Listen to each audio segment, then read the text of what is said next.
Всем привет, меня зовут Юрий Хома, и вы на канале Кинорассказ. Сегодня мы поговорим о фильме «Не время умирать», о последнем фильме о Джеймсе Бонде. Погнали! В прологе нам показывают детство Мадлен. Мать девочки рассказывает, что ее отец на самом деле наемный убийца, работающий на правительство.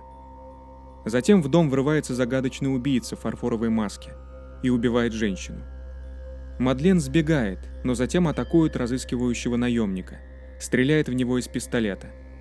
И суть в том, что девочка не только знает, что ее отец шпион, она явно умеет обращаться с оружием. Затем начинается погоня. Выживший наемник в разбитой маске преследует героиню, но не убивает ее. Когда Мадлен проваливается под лед на озере, он спасает ее. Начинается фильм вполне оптимистично. Бонд влюблен и планирует уйти на пенсию, чтобы проводить время с любимой Мадлен. Но когда на следующий день он посещает могилу Веспер-Линд, чтобы окончательно расстаться с прошлым, Джеймс становится жертвой покушения. Наемники Спектра взрывают могилу Веспер. На самом деле склеп. Но Бонда только ранит. Затем Джеймса Бонда преследуют бойцы Спектра. Пусть и с трудом, но он спасается от убийцы и увозит Мадлен. В результате он выясняет, что она работает на Спектр. Не факт, что Мадлен и в самом деле предательница, но в этом уверен сам 007. На этом Джеймс ставит точку в их отношениях и бесследно пропадает. Джеймс Бонд последние 5 лет живет в свое удовольствие. Он поселился на Ямайке и проводит дни в праздном пьянстве. Но прошлое ожидаемо настигает бывшего агента 007. Давний друг из ЦРУ Феликс Лейтер просит о помощи. Бонд соглашается поучаствовать в простой миссии и оказывается в центре очередного международного заговора.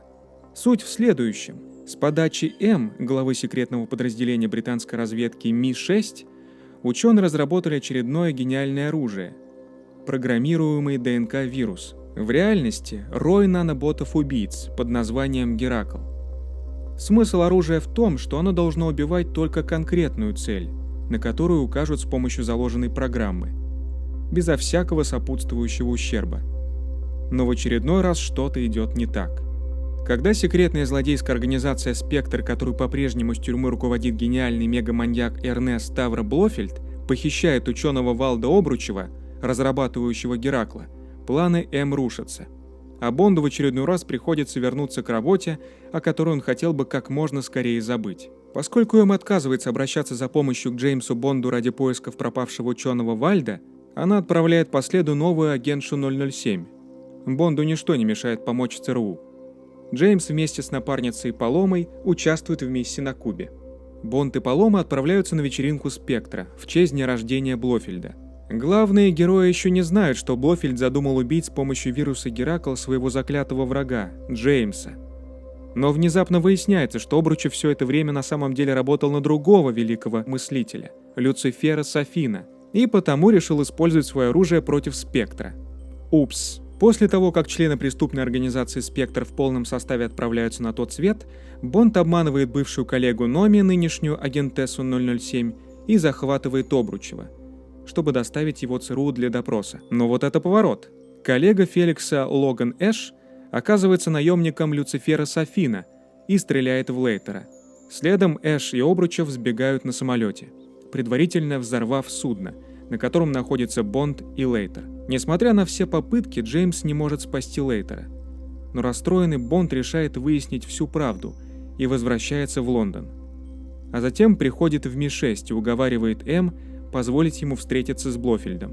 Джеймс Бонд снова встречает Мадлен. Неловкая встреча приводит к последствиям.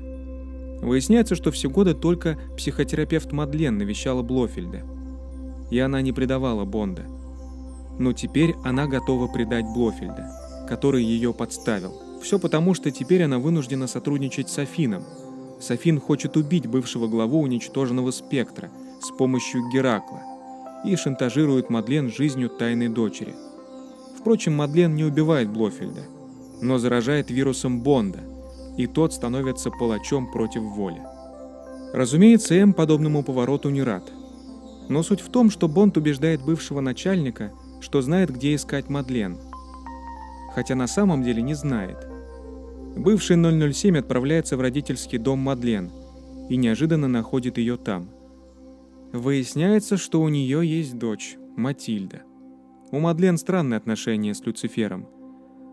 Софин убил ее отца мистера Уайта и мать, но спас ее саму, когда она провалилась под лед. Дальше начинаются стремительные приключения, смысл которых в следующем.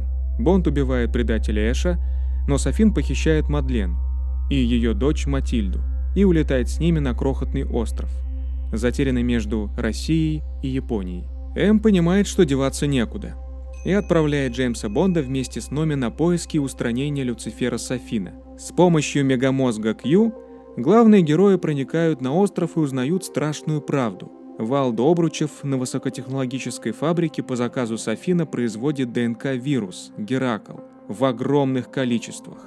У нового злодея есть не менее огромная база ДНК совершенно разных людей, и он готовится совершить крупнейшее массовое убийство в истории. Погибнут не только отмеченные жертвы, но и их ближайшие родственники со схожей ДНК. Нам не озвучивают точных цифр, но подразумевается, что жертвами Софина станут миллионы, а может в перспективе и миллиарды. Но зачем? Следует понимать, что Люцифер Софин только строит из себя трагического персонажа и прикрывается минутной идеологией. На самом деле он обыкновенный жадный бизнесмен, без чести и совести. Наверняка Спектр и Блофельда он уничтожил не ради мести и из чувства справедливости, а просто для того, чтобы избавиться от основных конкурентов. Получается, Софину нужна обыкновенная демонстрация возможностей нового биологического оружия. Но в фильме Софин оправдывает свои поступки тем, что большинство людей не хотят настоящей свободы, а желают вечного забвения. Джеймс Бонд, разумеется, не согласен. И пока Номи занимается Обручевым, которого впоследствии убивает, Бонд пытается спасти Матильду и Мадлен. Софин отпускает обеих просто потому.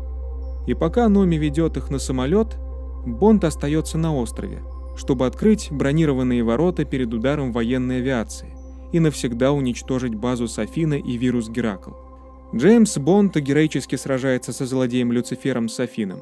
Сначала он открывает бронированные двери убежища, но затем, пока отбивается от приспешников, сторонников и наемников главного злодея, броня снова опускается. А затем Софин стреляет в Бонда. Они сражаются в рукопашную, и мерзавец разбивает пузырек с Гераклом в лицо агента 007. Джеймс Бонд побеждает, как и всегда. Но теперь он заражен самым смертоносным вирусом на планете. И тогда трагический герой саги решает пожертвовать собой, чтобы сдержать ДНК сразу, и чтобы мир никогда не узнал о ее существовании. Убив Софина, Джеймс снова открывает бронированные ворота, чтобы минимизировать ущерб от ракетного обстрела военно-морского флота Великобритании. Несмотря на уговоры Q, Бонд решает остаться на острове во время ракетного удара. Но почему? Объяснение простое.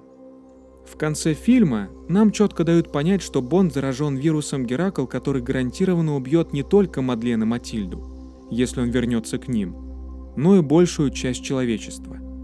И суть в том, что в концовке 007 решает пожертвовать собой ради спасения людей. Нам показывают, что незадолго до удара Джеймс просит Q связать его с Мадлен, и в трогательном прощании женщина признается в очевидном. Матильда – дочь Джеймса. И тогда Бонд говорит ей на прощание, что теперь у них все время мира. Затем на остров падают ракеты, и мы видим, что в конце фильма все здания, лаборатории и убежища уничтожены. И пускай нам не показывают изуродованное тело Джеймса Бонда, но зато четко дают понять, что он погиб. Окончательно и бесповоротно.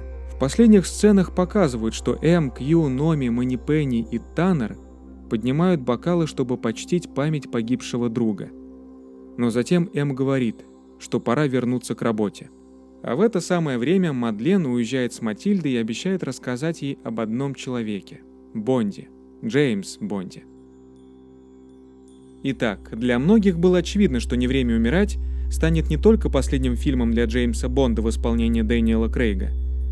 25-я часть вечной саги о приключениях агента 007 должна и вовсе перезагрузить всю серию. Но важный нюанс и факт.